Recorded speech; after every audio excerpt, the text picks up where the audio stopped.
बिस्मिल्लाहिर्रहमानिर्रहीम। अस्सलाम वालेकुम नाज़रीन, एक नए व्लॉग के साथ आपकी खिदमत में हाजिर हैं। मेरे साथ मौजूद हैं बशारत राजा। नाज़रीन, आज के इस व्लॉग में हम बात करेंगे सोहेल आफरीदी, वज़ीर आला खैबर पख्तूनख्वा। कराची पहुंचने से पहले ही एक बड़ी कामयाबी उनको मिल चुकी है। इसके अलावा आज हम बात करेंगे, आज के इस व्लॉग में वफाकी हुकूमत का काउंटडाउन भी शुरू हो चुका है। बताया जा रहा है कि उन्हें मोहलत मिल चुकी है। मोहलत किसकी जानिब से मिल चुकी है आपको अंदाजा है ही, वजह क्या है उस बारे में आपको बताएंगे। और फिर एक अहम स्लॉट पर इंटरव्यूज भी कंडक्ट किए जा रहे हैं। बताया जा रहा है एक बड़ी तब्दीली वफाकी काबीना में होने जा रही है। ओवरऑल वफाकी हुकूमत भी खतरे में नजर आ रही है। वजह क्या है, इस सब के ऊपर बात करेंगे। सोहेल आफरीदी साहब एक्टिव मोड में है। पहले उन्होंने लाहौर से स्ट्रीट मूवमेंट का आगाज किया और अब उनका अगला पड़ाव है कराची। वहां पर अब वो पहुंच चुके हैं। कराची में आज उन्हें जलसे की इजाजत भी मिल चुकी है। सब के ऊपर आज बशारत राजा साहब से बात करेंगे। बशारत साहब, हम अक्सर कहते हैं कि मंजरनामे पर तब्दीली रोनुमा हो रही है, गो के दूसरी जानिब हम देख रहे हैं खैबर पख्तूनख्वा में ऑपरेशन की भी बाज़गश्त है। और जो DGISPR की हालिया प्रेस कॉन्फ्रेंस थी, गुज़िश्ता रोज़ हमने उसको डिस्कस भी किया। उस प्रेस कॉन्फ्रेंस में पाकिस्तान तहरीक इंसाफ को बाज़ाब्ता तौर पर आप कह सकते हैं कि वार्न किया गया। और ये भी अंदाज़ा लगाया जा रहा है कि शायद उस ऑपरेशन की आड़ में मुमकिन तौर पर पाकिस्तान तहरीक इंसाफ का भी कला कमा किया जाए।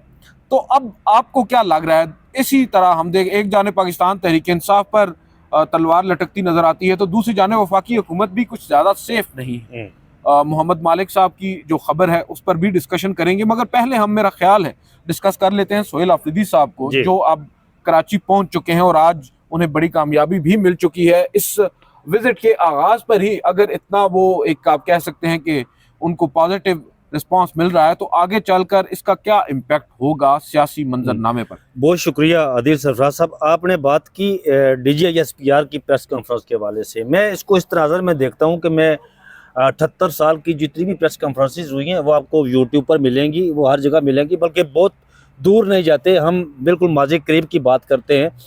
आपको याद होगा कि मियां मोहम्मद नवाज शरीफ साहब जब कोटलखपत जेल में थे, जी हाँ, तो उस वक्त DGISPR होते थे लेफ्टिनेंट जनरल बाबर इफ्तिखार साहब, जी हाँ, जो आजकल NDU के प्रेसिडेंट हैं। ओके, उन्होंने एक प्रेस कॉन्फ्रेंस की थी और जिस दिन इस बात की बिनक पड़ गई इमरान खान साहब को कि मियां मोहम्मद नवाज शरीफ साहब के कुछ पर्दे के पीछे मामला सेटल डाउन हो गए और वो बाहर जाने वाले मुल्क से, तो जब बिनक पड़ी उनको तो एक प्रेस कॉन्फ्रेंस की गई। और फिर आपको ये भी याद होगा कि अरशद शरीफ शहीद के प्रोग्राम में पेपर हुआ था, वो मशहूर ज़माना पेपर, जिसमें कहा गया था नहीं जी ऐसी कोई बात नहीं है, देखें ये आप सियासत करना, आप सियासी जो पार्टीज हैं, सियासी जमातें, ये आपका काम है मुशावरत करना, गुफ्तगू करना, मुकालमा करना, हमारा इससे कोई लेना देना नहीं है जनाब।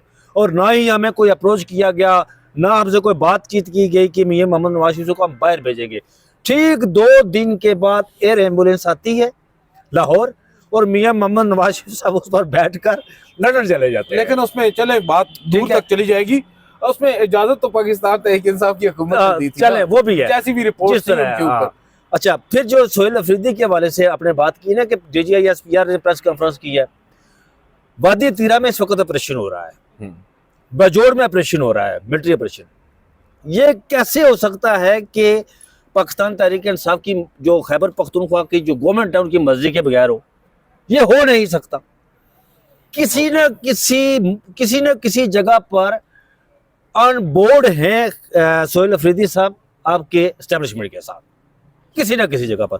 और दूसरा, जब इमरान खान साहब ने उन्हें स्ट्रीट मूवमेंट, देखे लोग कुछ चीज़ों को मिक्स करते हैं, ये स्ट्रीट मूवमेंट की तैयारी हो रही है, ये स्ट्रीट मूवमेंट का आगाज नहीं, शुरू नहीं हुई थी, बिल्कुल सही है, ये तैयारी हो रही है। खैबर माहौल बनाया माहौल। सोहेल आफरीदी साहब इस वक्त देखे पाकिस्तान के 3 सूबों में सरगर्मी हो रही हैं, खैबर पख्तूनख्वा में, बलूचिस्तान में और पंजाब में। आपके तहरीक तहफ़्फ़ुज़ आईन पाकिस्तान वाले पंजाब गए हुए हैं, कराची गए हुए हैं सोहेल आफरीदी साहब।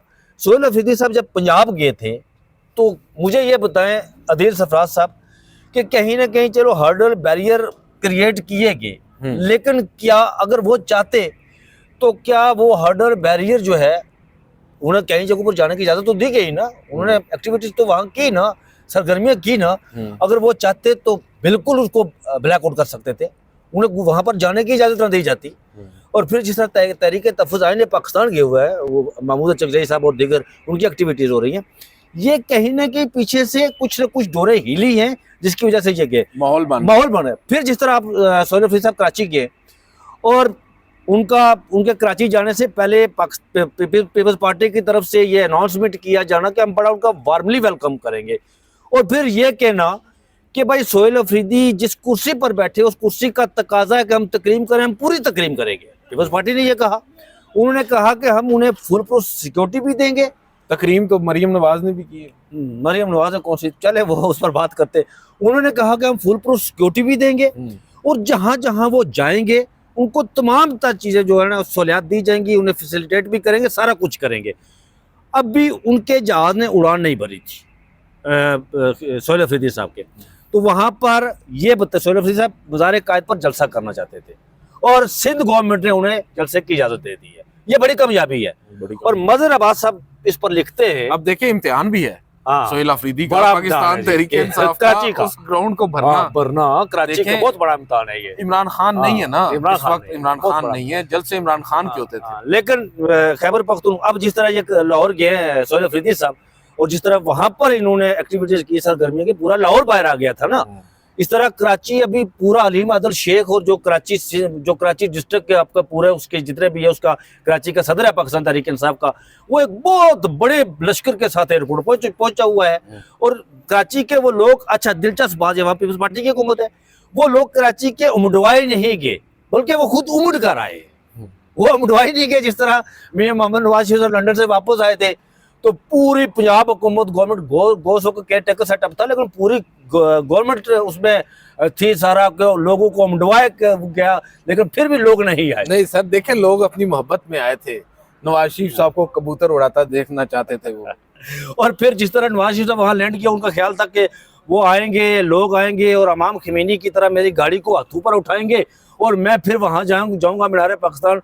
वो बेचारे आए वहाँ पर, उन्हें पता चला यार लोग ही नहीं आए, तो फिर वो कोई उतरे तो जनाब आधे घंटे में पहुंच के जलसागाह में। अगर लोग होते तो वहां पर एयरपोर्ट से जलसागाह पहुंचने में बहुत टाइम लगता है। लेकिन पॉपुलैरिटी जहां तक ताल्लुक है, पॉपुलैरिटी और जिस तरह आपने ठीक बात की इमरान खान साहब की, लेकिन सोहेल अफरीदी, मैं मजहर अब्बास साहब की इस बात से इत्तेफाक करता हूँ। उन्होंने अपने कॉलम में कल लिखा कि जिस तरह सोहेल अफरीदी तैयारी कर रहा है ना, शायद उन्होंने इशारा दिया था कि मुक़्तदर हलकों को इसका अदराक नहीं है। सोहेल अफरीदी चूंकि ग्रास रूट लेवल से आया है, उन्होंने कॉलम में लिखा कि लास्ट ईयर जो नवंबर में जो इंसिडेंट हुआ था ना, बड़ा खौफनाक किस्म का, 26 नवंबर को, उससे सोहेल अफरीदी ने सबक सीखा है। और जिस तरह की वो तैयारी कर रहा है, उन्होंने ये भी कहा कि वो कराची में उनका आना, पीपल्स पार्टी को उनका वार्मली वेलकम करना, तमाम सहूलियात देना, ये इस बात की तरफ इशारा है कि मुस्तकबिल में, माज़ी करीब में नहीं, मुस्तकबिल करीब में, और उन्होंने कहा कि 2-4 महीनों में मैं ये देख रहा हूँ कि पीपल्स पार्टी और पीटीआई किसी न किसी एक जगह स्टेज पर होंगे। ये मजहर अब्बास साहब ने कॉलम आपने लिखा और उन्होंने कहा कि ये खुशाइंद बात है कि एक सियासी जमात पीपल्स पार्टी जो है वो दूसरी पाकिस्तान तहरीक इंसाफ की के साथ सियासत में मुकाबला करना चाहती है, मैदान में मुकाबला करना चाहती है। वो नहीं करना चाहती जो कि पंजाब में मरियम नवाज ने किया है, वो नहीं करना चाहती। और उसके साथ उन्होंने एक वार्न भी किया था कि सोहेल अफरीदी कराची में और हैदराबाद में सरगर्मियां करेंगे। उन्होंने कहा कि इंटीरियर सिंध में भी नौजवान जो है वो तब्दीली चाहता है। उन्होंने कहा कि उसकी एक मैं नज़ीर देता हूं कि अभी जो नेहरू वाला मामला था जिसमें इंटीरियर सिंध से नौजवान बाहर निकले, इस तरह वो वहाँ तब्दीली चाहते हैं। और सोहेल अफरीदी साहब कराची में एक्टिविटीज़ करेंगे तो फिर बड़ा मुश्किल होगा जमात इस्लामी के लिए वहाँ और MQM के लिए वहाँ पर, उनके लिए खड़ा रहना बड़ा मुश्किल होगा, क्योंकि वहां पर जो वोट बैंक है वो इमरान खान का है। और सोहेल अफरीदी को ये क्रेडिट जाता है, उन्होंने कहा कि वो अली अमीन गंडापुर नहीं है। उसकी वजह क्या है? लेकिन अभी आपने वीडियो के आगाज में कहा कि एस्टैब्लिशमेंट के साथ उनका कोई गठजोड़ है। मैं यही कह रहा हूँ ना, मैं उसी तरफ आ रहा हूँ ना। नहीं, अली अमीन गंडापुर का कुछ और था ना। अली अमीन गंडापुर तो बिल्कुल भी कहता था ठीक है जी, वो तो बढ़ के तो जलसों में लगाता था, तो बिल्कुल कहता था ठीक है जनाब, तुझे जो कुछ कहो। लेकिन जो सोहेल अफरीदी है ना, ये कुछ उनके साथ एस्टैब्लिशमेंट से ऑन बोर्ड है, लेकिन ये उस तरह अली अमीन गंडापुर की तरह ऑन बोर्ड नहीं है। कुछ मामलात पर उनकी तरह ऑन बोर्ड नहीं है। जिस तरह वो मुज़ाकरात की बात कहते हैं तो वो कहता है जी कि वो महमूद अचकज़ई को कहा गया है, तो वो सारा कुछ करेंगे, इख्तियार उनको दिया हुआ है। तो बाकी मामला इस तरह के जो मामला है ना, लेकिन वो इस तरह लेकिन पर समझ में नहीं आता ना, अगर ऑन बोर्ड होते है। तो फिर DGISPR क्यों कर हिट करते उनको, उनकी जमात को, उनके सूबे की हुकूमत। मैंने आपको कहा DGISPR के हवाले से जो प्रेस कॉन्फ्रेंस, मैंने आपको एग्जांपल दी नवाज शरीफ साहब के हवाले से। नवाज शरीफ साहब महतूब थे और नवाज शरीफ काबिल कबूल भी नहीं थे जी। नहीं, लेकिन इतनी सख्त प्रेस कॉन्फ्रेंसेस नहीं होती होती थी जी। और रिजेक्टेड वाला क्या था यार? वो सर प्रेस कॉन्फ्रेंस नहीं थी, एक ट्वीट था, और जिसके बाद फिर वापस भी हुआ हाँ। ना। उसके बाद फिर और नवाज फिर शरीफ वो साहब जब के जनरल then- बाजवा तुम्हें साफ देना पड़ेगा, फैज तुम्हें साफ, वो क्या था? उसके बाद भी प्रेस रिलीज हुई थी, वो प्रेस कॉन्फ्रेंस हुई थी, वो भी सख्त प्रेस कॉन्फ्रेंस थी, ठीक सारा कुछ। लेकिन उनकी ये देखें, जो हमारी एस्टेब्लिशमेंट की तारीख है ना हुजूर, वो बज़ाहिर लड़ाई होती है। आपको पता है मियां मोहम्मद नवाज शरीफ साहब का जब ये सारा कुछ हो रहा था तो मरीम नवाज जलसों में जनाब बड़ी स्पीचेस और बड़े ये 5 का टोला और फलाना फलाना फलाना फलाना, और उधर सारे मामलात हो रहे थे। तो यहाँ पर भी ऐसा ही होता है जनाब, यहाँ पर ऐसा नहीं है कि नहीं देखिए, होता है। मैं अभी तक नजर नहीं आ रहा हाँ। कोई मामलात, अगर हो भी रहे हैं तो आपको नजर आ जाएगा। और दूसरा जो आपने अदिल साहब यहाँ पर जो इंटरव्यूज की बात की थी, आपको हमारे फाइनेंस मिनिस्टर जो है ना महमूद औरंगजेब साहब, आपको पता है कि वो किन के राज दुलारे प्यारे और फलाना फलाना? नहीं, मुझे नहीं। आपको नहीं पता? इसाक डार साहब फाइनेंस मिनिस्टर थे पहले। इसाक डार साहब फाइनेंस मिनिस्टर कम है, लेकिन वो शरीफ खानदान के ज़्यादा करीब उनके रिश्तेदार भी हैं। और वो मैंने सुना है कि वो शरीफ खानदान की शुगर मिल्स में मुंशी भी रहे हैं। नहीं, अकाउंटेंट, चार्टर्ड अकाउंटेंट थे। उन्हें उर्दू तर्जमा करे तो मुंशी कहते हैं ना यार, उर्दू तर्जमा करे तो मुंशी कहते हैं ना। अच्छा, वो उनके रहे। इस वक्त जो प्रॉब्लम क्या है? इस वक्त प्रॉब्लम ये है सरफराज साहब के जो इसाक डार साहब सेनेटर मोहम्मद औरंगजेब साहब को किसी मामले में चलने नहीं देते। अच्छा, ये और दूसरा सेनेटर मोहम्मद औरंगजेब साहब की अपनी जो कारकर्दगी है ना, वो कारकर्दगी नहीं जो होनी चाहिए थी। ये हम जिस तरह उन्हें लाया गया था बड़े तमतराक से और बड़े दामों के साथ, तो पता नहीं फलाना फलाना ये करेंगे। अब देखिए उनके बारे में बेग साहब ने जो कुछ कहा वो हम बात नहीं दोहराएंगे, मोहसिन जमील बेग साहब ने जो कुछ कहा। लेकिन अब ये कहा गया है उनके वाले से कि इस सीट के लिए ये आपके शहबाज साहब जी इंटरव्यू कर रहे हैं। ये वो इंटरव्यू करते हैं जिन्होंने शहबाज शरीफ साहब को लगाया है, जिन्होंने शहबाज शरीफ का इंटरव्यू, जिन्होंने शहबाज शरीफ का इंटरव्यू करके लगाया है। और अब शहबाज शरीफ साहब को भी कहा गया है, ठीक है, कि भाई वो मोहम्मद मालिक, वो बाद में बात करेंगे, लेकिन 2-3 लोगों का इंटरव्यू हो चुका है, ओके, ठीक है। और इस निशिस्त के लिए, फाइनेंस मिनिस्ट्री के लिए, वो उन्होंने कहा कि वाकई जी यहाँ पर वो कारकर्दगी, मतलब 2 साल हो गए ना, अगर वो कारकर्दगी होती तो आपके जो वो क्या बनाई गई थी इन्होंने, SCC पे क्या बनाया था ये बार, वो SIFC बनाई थी इन्होंने, उसके जो कोऑर्डिनेटर थे उन्होंने तो बाकायदा कराची इकनॉमिक जोन से खिताब किया जब ताजरों से, तो उन्होंने तो इसका भ्रमला इजहार किया कि एक पैसा नहीं मुल्क में आया। आपके जो स्टेट बैंक के जो सरबराह है उन्होंने भी कहा कि हमारा जो माशी मॉडल है वो आबादी के लिहाज से नहीं बना हुआ, एक पैसा यहाँ पर इन्वेस्टमेंट नहीं हो रही है। उन्होंने भी इसका बरमला इज़हार किया था। तो वो इंटरव्यू का सिलसिला 2 से 3 लोगों के इंटरव्यू हो चुके हैं और ये कहा जा रहा है कि उन्हें टीम से हटाया जाएगा। लेकिन आप एक और अभी बात कर रहे थे जो मोहम्मद मालिक साहब के हवाले से। जी जी, वो जो खबर दे रहे हैं मोहम्मद मालिक साहब, वो कह रहे हैं कि गालिबन 3 से 6 माह की बिल्कुल उन्होंने कहा हुकूमत को। उन्होंने आज रात को बात उन्होंने ये कहा अपने प्रोग्राम में कि उन्होंने कहा कि मैं कैटेगोरिकली ये कह रहा हूँ। मोहम्मद मालिक साहब आपको पता है कि वो जर्नलिस्ट हैं, वो साफ़ी हैं। यहाँ पर हमारे वो आपके भी बड़े अच्छे उनका ताल्लुक है, हमारा भी बड़ा अच्छा ताल्लुक है फवाद साहब के साथ। वो जो नेशनल डायलॉग कमेटी बनाई गई थी वहाँ पर उन्होंने जाकर खिताब किया। वो मैं आज सुबह वीडियो देख रहा था, उनका क्लिप देख रहा था। वो कह रहे थे कि भाई आप तो खुद मुतनाज़ा है, ठीक है। वो उनके मुंह पर कह रहे थे आप तो खुद, आपके पास जो है ना वो है क्या अख्तियार, पहले तो आप अपनी क्लैरिटी दें ना। आप पार्टी से निकाले हुए लोग हैं। उन्होंने कहा कि मैं कैटेगोरिकली ये कह रहा हूँ कि इस हुकूमत को ये मैसेज कन्वे किया गया कि 3 से 6 माह आपको देते हैं। अगर आपने अपनी देखे, उनका कहना है कि इकॉनमी हम डिलीवर कर रहे हैं। उन्होंने कहा जी हम डिलीवर कर रहे हैं, लेकिन आपने आज तक किस शोबे में डिलीवर किया है? मतलब क्या वो पुलियों का इफ्ताह करने में डिलीवर किया है, सड़कों का इफ्ताह करने में डिलीवर किया है? किस शोबे में डिलीवर किया आपने? हम आपको 3 से 6 माह दे रहे हैं। अगर आपने डिलीवर ना किया तो फिर आपको घर जाना पड़ेगा। ये मोहम्मद मालिक की खबर। और यहाँ पर इस्लामाबाद के अंदर आदिल सरफराज साहब, आप तो माशाल्लाह आप ब्यूरो चीफ बन चुके हैं ना, और आपका ताल्लुक मुझसे ज्यादा बड़े लोगों के साथ है, ओए होए। ठीक है।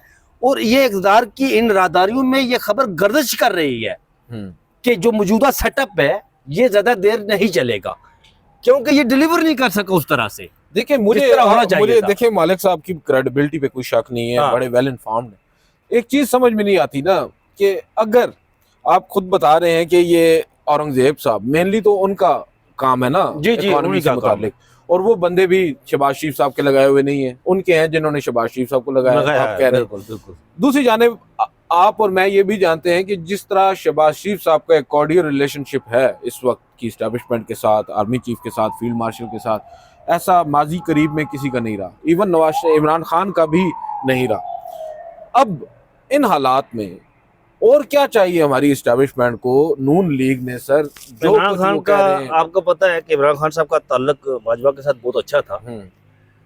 ताल्लुक खराब कहाँ से हुआ था?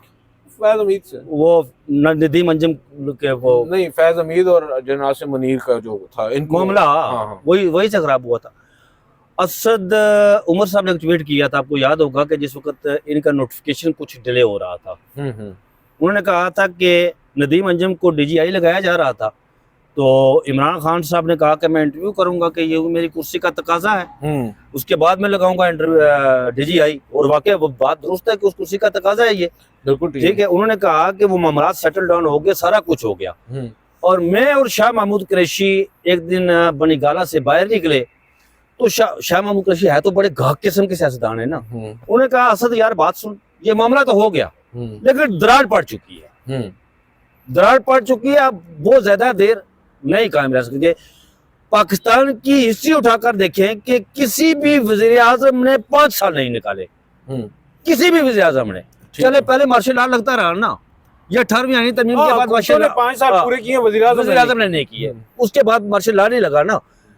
अब ये असेंबली रहे या ना रहे, कोई टेक्नोक्रेट आए या फलाना फलाना फलाना आए, लेकिन 2-2.5 साल एक वजीर आजम निकालता रहा। इन्हें 2 साल तो होने वाले हैं ना, ठीक है यार। आप क्यों चाहते हैं वो चले जाएं? नहीं, मैं मुल्क के लिए चाहता हूँ ना, अगर आप डिलीवर करें तो ये यही सब सारे इनके रहे, यहाँ पर हैं यार। मुझे ये बताएं कि तौर पे तो उनको इन फर्स्ट प्लेस होना ही नहीं चाहिए ना, अगर हम सच्ची बात करें। देखें, आपको मैंडेट नहीं मिला, आपको बिठा दिया गया और आप भी बैठ गए। उस बैठने के बावजूद आप डिलीवर नहीं कर रहे। आप दावे कर रहे थे पीडीएम बनने से पहले, आपने कहा कि इमरान खान मुल्क को दिवालिया कर रहे हैं, ये फलां कर रहे हैं, फलां कर रहे हैं। उनके आपके आने के बाद क्या मुल्क इनके अपने वज़रा ये कह रहे हैं कि यार मुल्क में पैसा नहीं आ रहा है। बिल्कुल रोजाना की बुनियादों पर कल परसों ख्वाजा आसिफ साहब कह रहे थे कि हमें जाजू के आर्डर। अच्छा, मुझे एक चीज नहीं समझ आती ना, हमारी एस्टेब्लिशमेंट क्या सोच रही है, क्या चाह रही है? पहले वो पीडीएम बनवाते हैं, पीडीएम के बाद वो एक सिलेक्टिव किस्म की गवर्नमेंट लेकर आते हैं इक़्तिदार में और उसको पूरा डिफेंड भी करते हैं और फिर उनको काबीना भी बना के देते हैं। जैसे आपने भी औरंगजेब साहब का नाम लिया, मोहसिन नकवी साहब हैं, ये तमाम वो लोग हैं ना जो उनके ज्यादा करीब है। इस सब के बावजूद अगर हुकूमत गो के इनडायरेक्टली आप ही की है, आपने ही बनाई है और वो डिलीवर नहीं कर रही, तो आप उसे कहेंगे कि भाई आप घर चले जाएं, फिर आप किसको लेकर आएंगे? फिर ये फ्रेश इंतखाबात की तरफ मुमकिन है? नहीं, फ्रेश इंतखाबात साफ और शफाफ वाले। हाँ, साफ और शफाफ वाले। नहीं तो फिर वो साफ चली शफाफ चली। हाँ, फिर भाई देखें, जमहूरियत के लिए तो यही है ना कि साफ शफाफ इंतखाब। अभी देखें, ट्रंप ने कल बयान दिया कि उसने कहा जी कि मैं करूँगा मिड टर्म इंतखाबात। थोड़े से मामलात ट्रंप की तरफ से आपको उसने बयान दिया एक सुबह, ईरान वाला मामला तो ख़राब है वहाँ पर। कुछ ये हमारे जो इर्द गिर्द जो चीज़ें तब्दील हो रही हैं, बड़ी तेज़ी के साथ तब्दील हो रही हैं, और फिर इंटरनेशनली, और जो हुकूमत वही स्टेबल करती है आदिल साहब, जिसकी पीछे अवाम की कुव्वत हो। जिसके पीछे अवाम की कुव्वत ना हो ना, वो हुकूमत डिलीवर नहीं करती या ज़्यादा देर रही। और फिर आज एक और ख़बर थी, मैं सुबह अखबार पढ़ रहा था तो वो कोई मलेशिया का चीफ ऑफ आर्मी स्टाफ, उसको गिरफ्तार किया गया, साबिक चीफ, करप्शन के मामला। तो वो मलेशिया है ना और करप्शन की है ना। देखिए, करप्शन बड़ा करप्शन कोई छोटी चीज तो नहीं है ना, यहाँ पे तो करप्शन नहीं हो रही। लेकिन अब देखते हैं सोहेल अफरीदी साहब का, जो मैं समझता हूँ कि तमाम तर नजर सोहेल अफरीदी को देखिए, आदिल सरफराज साहब, सोहेल अफरीदी को कुछ चीजों पर छूट मिली हुई है। अगर ये चाहते तो सोहेल अफरीदी को पंजाब में एंटर ना होने देते। अगर ये चाहते तो सिंध में जिस तरह उसका वार्मली वेलकम, और मैं फोटो देख रहा था, बड़ी तादाद में लोग एयरपोर्ट पहुंचे हुए, वो ना होने देते। ये इशारा है उस ये तरफ। फर्क भी है ना पीपल्स पार्टी में और नून लीग में। नहीं, मैं पंजाब की बात करता हूँ ना, पंजाब में भी उसे देखिए एंटर ना होने देते हमारी ना। एस्टैब्लिशमेंट भी शायद ये नहीं हाँ। अफोर्ड कर सकती कि पीटीआई जो है, क्योंकि उस वक्त पता नहीं किसने ये बात की थी कि मुनीफ फारूक ने गालबन ये बात की थी कि पंजाब हुकूमत ने नहीं रोका या पंजाब हुकूमत ने वो पाबंदियां नहीं लगाई या लिबर्टी मुनीफ फारूक ने, हाँ, वो वो establishment ने किया। establishment- वजह क्या है, एस्टैब्लिशमेंट अफोर्ड नहीं कर सकती पाकिस्तान तहरीक इंसाफ यहाँ पर सर उठाए हाँ जी। पंजाब के अंदर। सिंध के अंदर उनको सच इशू गालबन नहीं है, तो ये भी एक वजह हो सकती है। और फिर ऑप्टिक्स भी आपको पता है पूरी जी। दुनिया में आपने बाबर भी करवाना है। देखते हैं क्या ये उसी जानिब इशारे हैं जिस जानिब हम सोच रहे हैं या महज ये सिर्फ एक फेस सेविंग है, ये तो वक्त आने पर मालूम होगा। बहरहाल एक अच्छी रिवायत है कि सड़कों पर निकले हैं सोहेल आफरीदी और उनके साथ उनकी जमात। जो एहतजाज का तरीकाकार है वो अपनाया जा रहा है, एहतजाज करेंगे, लोगों में एक तरह से अपना पैगाम पहुंचाएंगे। इसी तरह पे स्ट्रीट मूवमेंट का बाकायदा आगाज भी होगा। Let's hope for the best. आज के इस व्लॉग से इतना ही। मुझे और बशारत राज साहब को इजाज़त दीजिए। अल्लाह हाफिज़।